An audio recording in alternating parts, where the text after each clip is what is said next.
if we were going to do regime change there, the best thing to do is to get that radio station blasting, and frankly to do what we can to isolate the IGRC, who are the implementers of Iran's terror policies, and to send a message to the Iranian people: we'll be with you to help you rebuild this thing. That they are looking for an end to 47 years of theocratic repression against women, against Jews, against gays, against any minority other than the folks that are at the top of the IGRC and theocratic pyramid there. And I think that there's great hope for the Middle East, but it doesn't help Israel, and it doesn't help Donald Trump if they go in there and start throwing missiles into the Iranian into Tehran. And perhaps not a war per se, but Iran has vowed to retaliate, and I guess this is another piece of military intervention by an administration that said no more wars. Right, no more foreign wars, no more regime change, no more foreign wars, and yet no more forever wars, and yet this will be, and again, if they fall short, and look, I was a critic of Barack Obama in 2009, who I felt was very passive about the Green Revolution in Iran, but I think that the idea among the Trump administration, among the very shallow thinkers in his Defense Department, that somehow an armed intervention helps the folks on the ground, is madness. Because I think that I'm sure that would be the argument for the administration, right? I mean, the regime's come out today, and I think at time of recording they've said around 2,500 people have died. Now, if the regime is saying that, the real number is probably much higher. So I'm sure that would be the argument in the administration. Well, it's time to take action. Yeah, well, the way you take action in that is in part to seize all the assets of the IGRC around the world, and we have done some of that, but that could be made much more tangible. You stop the Iranian ghost fleet from selling oil to China. You cut off Iran's ability to ship weapons to Russia, where it's another profit center for the IGRC. There are ways to do this that do not give the Iranian regime an excuse to kill more people. Let's move on back to the United States, because you've written a piece this week titled "How It Stops and How It Ends," sort of in response to what we've been seeing play out in Minneapolis this week after the killing of Renee Nicole Good. To me, at least, obviously, on this side of the Atlantic, the domestic situation in the US seems to be heating up and accelerating, if anything. Right. How, in your view, sort of does it come to an end and we do move on?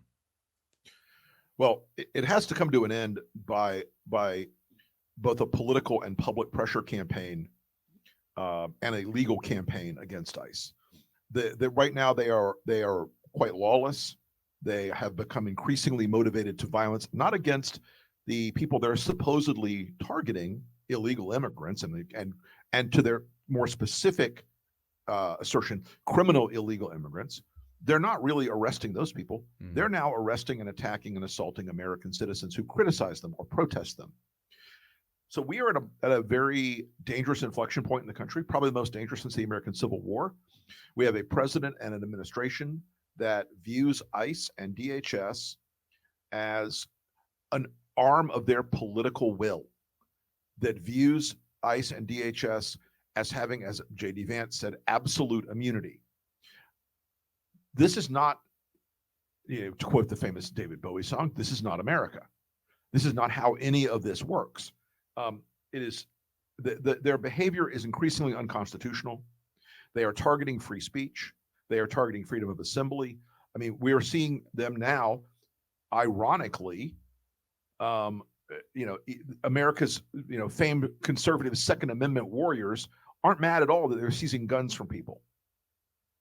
But the First, the Second, the Fourth, the Fifth, and the 10th Amendments seem to be in the rearview mirror for the Trump administration when it comes to the deployment of masked, unaccountable, anonymous, heavily armed military forces into this country, or paramilitary forces really, into this country's streets and neighborhoods.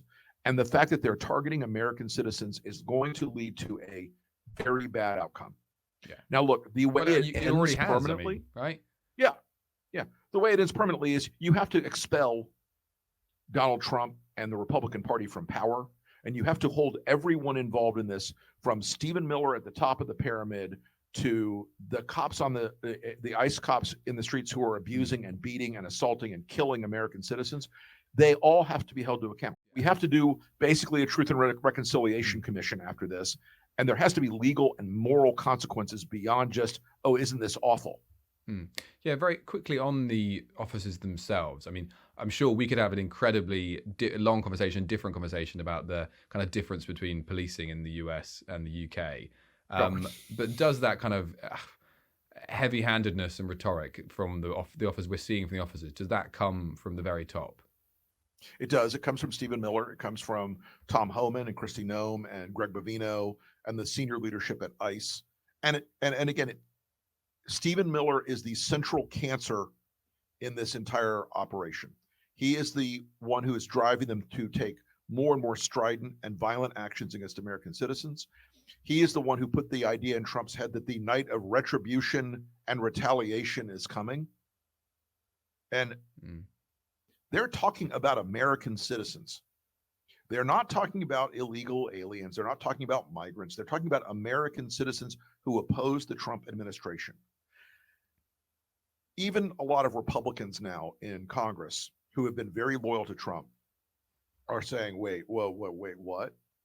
There is a moment where this has started to divide even some of his loyalists, who, what we call in America, the pocket constitution guys. There was a sort of cult in the Republican Party where they carried a little constitution in their pocket. If it's not in here, I'm not going to do it. Well, I missed the part in the Constitution where you get to shoot civilians in the street. Do you feel it? I mean, I don't know. Would you still call yourself a Republican? You're obviously... Oh, God, no. No, right? Well, you're obviously very opposed to this administration. So, I mean, do you feel that? I absolutely believe. I tell my Democratic friends this all the time. I'm not a progressive. I'm not a liberal. I am a person who believes in the Constitution and the rule of law and respect for human rights and respect for the rights as outlined in our Constitution and Bill of Rights for every American. And right now we are seeing an abuse of that power that is not conservative. It is statist. It is authoritarian. It is absolutist. Just very quickly, Rick, I really do appreciate your time. You mentioned there about who maybe might come next after Donald Trump. How are you feeling ahead of the midterms this year? Like I said, I'm based here in London.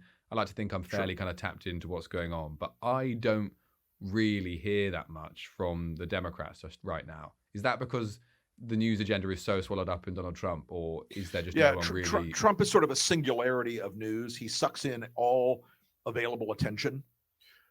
The American people are incredibly angry right now.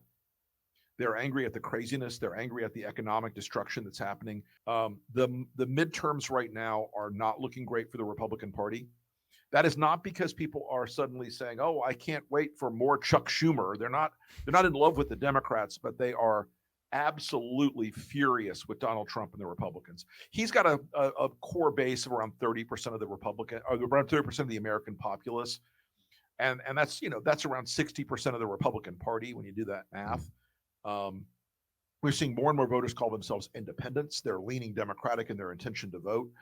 Look, the Democrats are great at snatching defeat from the jaws of victory, but at the Lincoln Project, where I helped lead the Lincoln Project, we're going to make sure that we go after these Republican candidates who are endorsing this very damaging agenda, not only on the economic front but on the constitutional front as well.